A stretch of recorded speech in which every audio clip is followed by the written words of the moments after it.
بخیر روپۍ ایجاد کړي چا دا د روپۍ د نوم مطلب څه دی او د روپۍ یا کرنسي نوټونه پاکستان ولې بدلوي. اوس نن حکومت پاکستان اعلان کړی دی چې موږ کرنسي نوټونه بدلوو.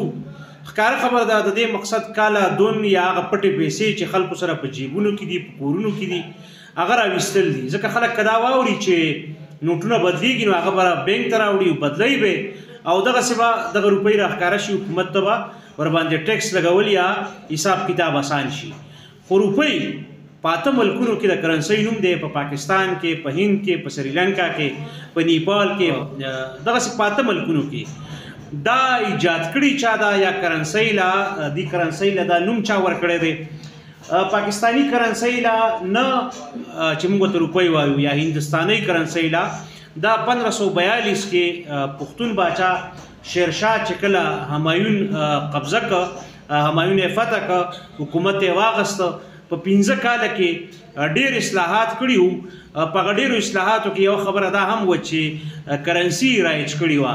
دا د سنسکرت ژبې د نراوتې ټکی دی روپۍ او د دې مطلب دی چاندي یعنی سپین زر. او شیرشاه باچا په 1542 کې د 11.4 ګرامو یو سکه جاری کړې وه او هغه سکې ته دا نوم ورکړی و روپۍ.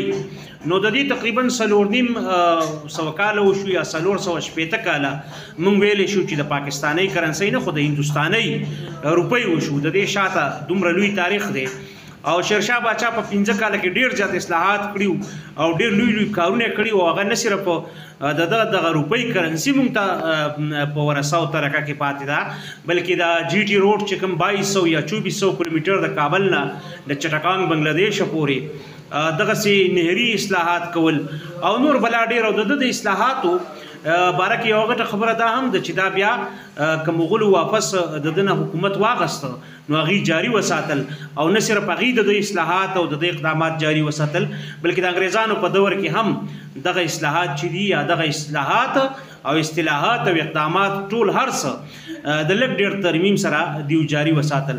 نو دا هسې د روپۍ باره کې تاریخي معلومات. روپۍ د 8 ملکونو کرنسي ده چې ښکاره ملکونه پاکستان، هند، سریلانکا او دغسې یو بل فکر کوم د کمبوډیا یا افریقا کې یو ملک دی هلته هم د روپۍ په نوم باندې کرنسي شته. البته صحیح تعداد او د ملکونو شمیره به په کمنټ کې درته ولیکم، لږ کراس چک وکړم بیا به درته په کمنټس کې ولیکم.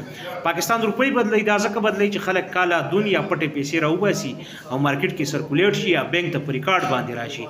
دې صفا مطلب دا دی او دغسې دا هم وخت په وخت د خلکو مطالبه ده چې 15,000 نوټ ختم کړی شي.